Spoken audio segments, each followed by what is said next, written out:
IIT JEE और NEET के लिए इस प्रश्न में आप यहाँ देख पा रहे हैं कि यह एक स्फेरिकल सेल है आर रेडियस का और एम मास का।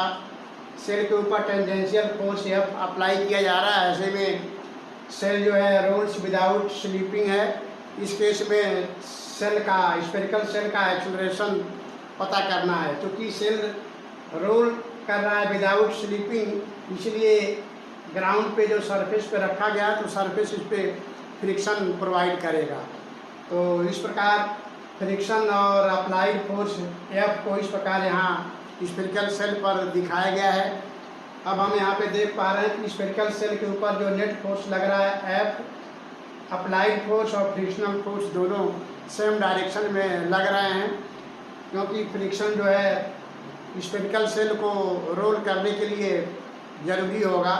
तो ऐसे में नेट फोर्स जो स्फेरिकल सेल पे लग रहा है वो capital F plus frictional force equal to mass of spherical shell into इसमें जो एक्सेलरेशन बन रहा है उसके मल्टीप्लिकेशन के बराबर होगा। इस प्रकार capital F plus small F equal to mass into acceleration of shell होगा।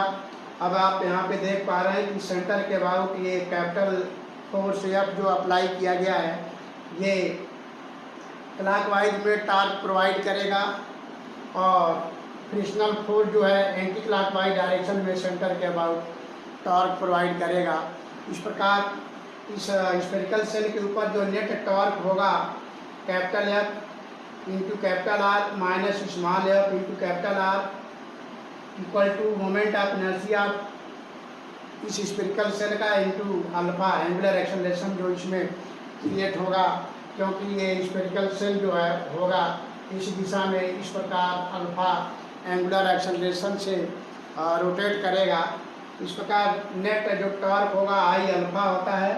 इस प्रकार यहाँ से आर कॉमन लेंगे तो capital F minus friction equal to I alpha upon R होगा। और हमको पता है कि रोलिंग के केस में टेंजेंशियल एक्सेलरेशन जो होता है अल्फा इंटू आर के बराबर होता है।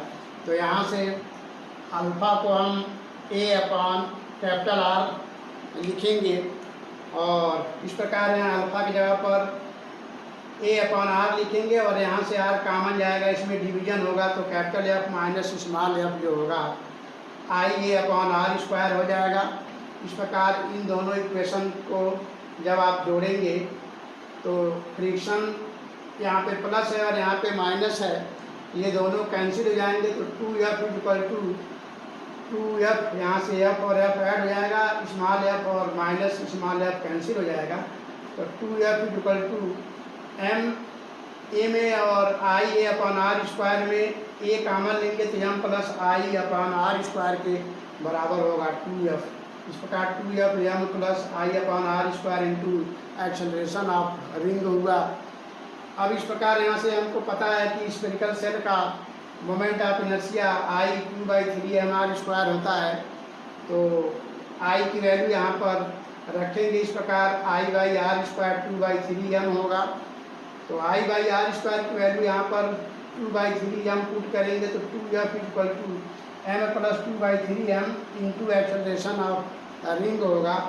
इस प्रकार यहाँ से इस इक्वेशन से एक्सेलरेशन की वैल्यू हम सॉल्व करेंगे तो 6f अपॉन 5am के बराबर होगा। तो इस प्रकार हम देख पा रहे हैं कि टेंजेंशियल फोर्स स्फेरिकल सेल पर इस प्रकार अप्लाई करने से जो स्फेरिकल सेल है उसके अंदर जो एक्सेलरेशन क्रिएट हो रहा है उसकी वैल्यू 6f अपॉन 5am के बराबर हो रहा है। तो इस तरह के क्वेश्चन जनरली आईआईटी जेईई और नीट के एग्जाम में पूछे जाते हैं। तो हम समझते हैं क्वेश्चन आप काफ़ी अच्छे से समझ पाए होंगे। तो फिर मिलते हैं नेक्स्ट वीडियो में किसी और क्वेश्चन के साथ। तब तक के लिए थैंक यू।